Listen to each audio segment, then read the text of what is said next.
Rodger, in your identification as the support of a young person's search for core purpose, asking the question, for what purpose was I created?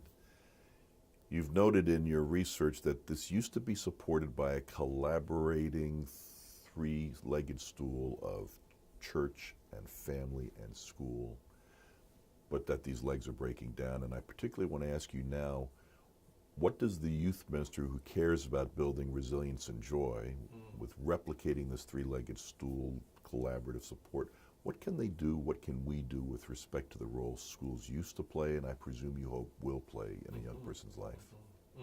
Thank you, Skip.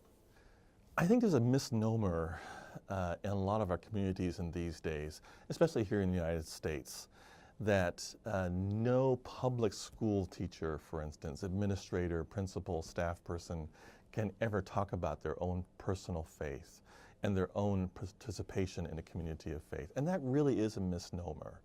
There is nothing that prevents that from taking place.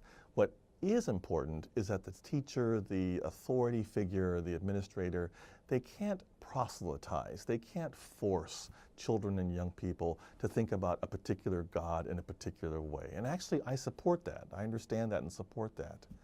But in my own experience as a school teacher before seminary, before my doctoral work, I was teaching middle school in West Seattle.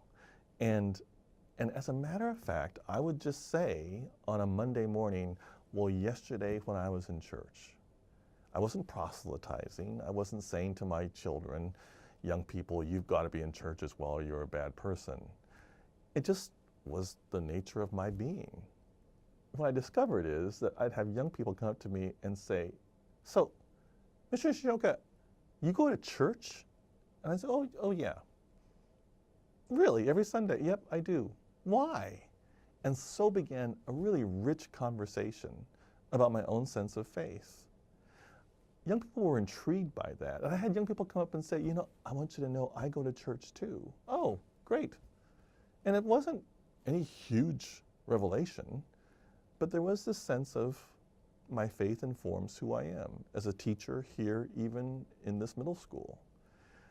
I want to encourage our school leadership to be free to articulate that. I also know that there are schools that are desperate to have volunteer tutors, volunteer assistants, persons to come into the classrooms and help read, etc. They don't have to proselytize again. They're not forcing their faith on anyone, but they're just being present.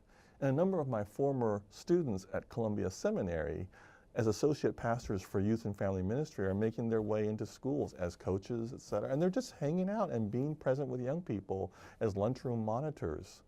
And it's a lovely way for them to demonstrate their core purpose and their life of integrity, that their faith in Jesus Christ transcends all the dimensions of their life. I think there are schools that are more than willing to have persons present who are people of faith, who are not going to force their faith on young people, but are willing to testify to it in ways that are vibrant and true and authentic.